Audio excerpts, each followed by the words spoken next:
Elsewhere in Washington, a group of Jeffrey Epstein survivors called on the federal government to release all the files related to his case during a press conference they held yesterday on Capitol Hill. NBC News senior Washington correspondent Hallie Jackson has the details.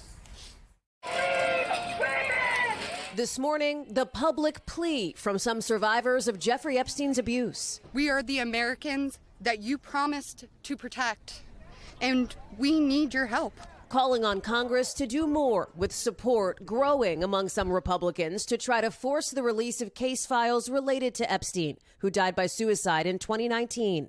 And now, pushback from the White House. Oh, I got a lot of pushback. I told the president this morning, I want to see him bring these women into the Oval Office, and I want him to be the hero and champion of this issue. Marjorie Taylor Greene, one of 4 Republicans so far to split with GOP leaders by supporting a plan to force a vote to compel the Justice Department to release its documents. A move these survivors support. Unless we learn from this history, monsters like Epstein will rise again. Rallying at the Capitol to demand transparency and accountability. You have a choice. Stand with the truth or with the lies that have protected predators for decades. A push they shared with us this week.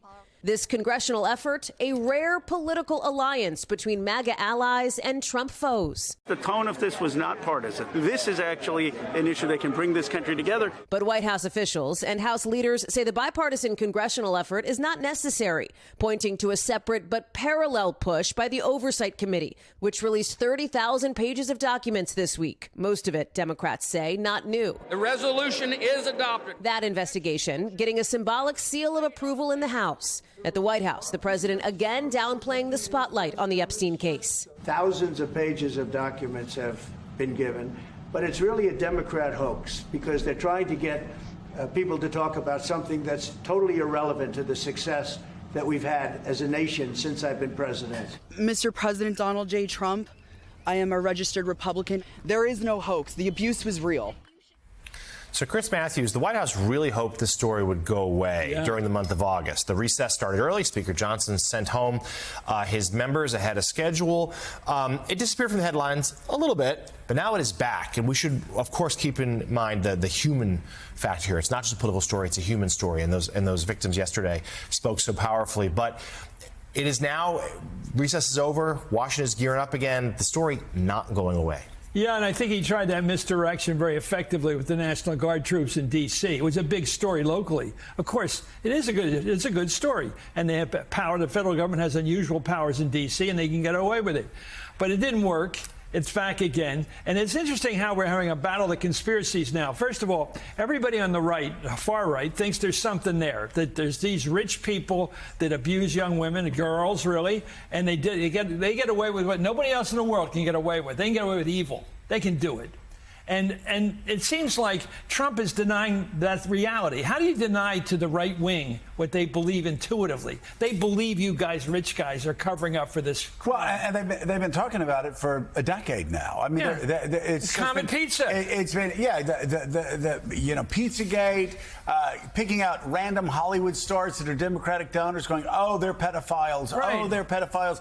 They have a movie that celebrates a guy that ends up like having a really bad background himself, and they go around and this movie they'll go, oh, it's #1 in the nation, it's bigger than any Tom Hanks movie, and then it ends up that the guy himself has a really checkered background, and yet they have a real example of the most powerful men and pedophilia. Yeah. And then, never mind. Well, the guy brings a shotgun in the place where we bring our grandkids to go have pizza. I mean, it's a Pizza Hut. It's basically a hangout for parents and grandparents who want their kids to have pizza. That's the guy with a shotgun. So Trump's trying to deny all this. And he says, I got pages and pages and pages. Nobody wants any more pages. They want the names. Well, that's and these women come out this morning. I watched them on the show earlier, and they said that they've got the names. They recognize these people. They know who they were. They're going to start talking. Yeah, and a lot of Trump supporters. By the way, I got to talk to Jamie, my congressman, for a second. Yeah. Jamie, it seems to be that the Harvard thing. I grew up in an Irish Catholic family, and I got to tell you, there was an attitude about Ivy League schools, and it was the elite. The communists are in there. They're the bad guy. The elite hanging out with their wrong fellow travelers. And Jack Kennedy, in his memoir, he tried to begin his memoir before he was shot. And he wrote down, he said, I went to Harvard. That wasn't exactly a popular place to go in Cambridge. In other words, even going in that neighborhood, they'd say, wait a minute, you went to Harvard? That doesn't qualify you to run here for Congress. And so he was very aware of that. And that prejudice about big cities, they're all Democrats, they're all Democrats. That's bad enough. But they're black, they're African American. There's crime in those cities. They run against Detroit, Philadelphia. All these big cities are always on the enemy list for Republicans. Big surprise. Trump's being hit from the left and the right, and he's basically being hit with all the conspiracies we grew up with and the new ones from the far right. And now, who's going to win this discharge petition? Jamie? Well, we've got a strong bipartisan coalition demanding what Donald Trump was talking about for years, which was complete release of the Epstein file. And I think there's been a turning point with the stepping forward of all of these victims. They've struck the rock, as the South Africans say. They've struck women, and women across the country are stepping forward to say, put the survivors, put the victims first in this discussion. I don't think there's any turning around. If you look at the Republicans who've joined us now, it's all women. Will you vote for the discharge? Yeah, I've already signed the discharge petition. I think every Democrat has signed it, or at least will have signed it by the end of today. Plus, we've got 4 Republican women who've signed it, including Lauren Boebert, including Marjorie Taylor Greene, Nancy Mace. And we just need 2 more Republicans. At that point, we're going to get not all of this nonsense Xerox paper they're sending us that has been out in the public domain, for years, but we're going to get the real file, or at least we will attempt to get the real file for the American people. Why is Trump fighting this today? Why is he why is he hiding the names? Well, everybody wants to know, is it him is he covering up for other people? But he's a guy who was claiming he was going to release this. It was a matter of, public morality. And then suddenly he sent 1,000 FBI agents to be poring over the documents, to be redacting and looking for his name in the documents and in videos and in photographs. And then suddenly comes back and says, nothing to see here. We're going to sweep it under the rug. It's a Democrat hoax. Well, if it's a Democrat hoax, he started it.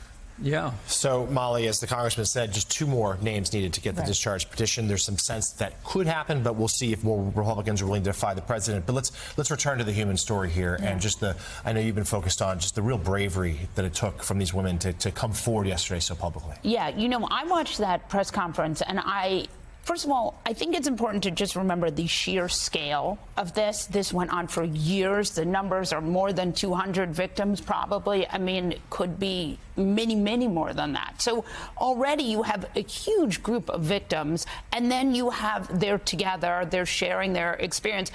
I was so blown away by this press conference also because Marjorie Taylor Greene, a name we do not usually associate with being a champion of sort of, I was shocked. I mean, everything she said. By the way, look at these women. She was talking to about these women, and these women also they spoke so clearly, and they really did. There's no world where any of what happened to them is okay, no matter who did it, Democrat, Republican, and the larger point of that this is bigger than politics.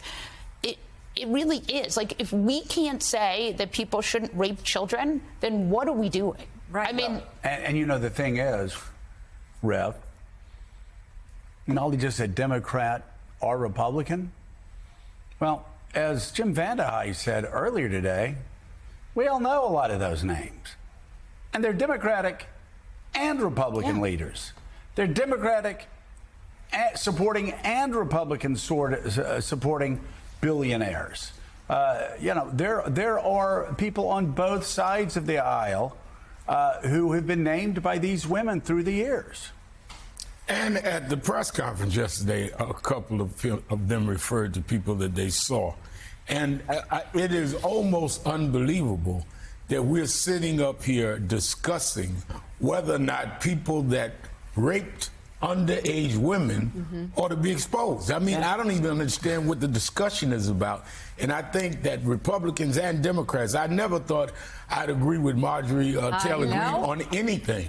Yeah, exactly. If she can move and say this is wrong, I mean, I don't understand even Donald Trump, who I've fought with 40 years. I don't understand what is the problem here other than there's some guilt or somebody you know that's guilty. Not only do we agree with Marjorie Taylor Greene, we agree with Lauren Boebert and Nancy Mace. And Thomas Massie. So They were signing the discharge petition. finally,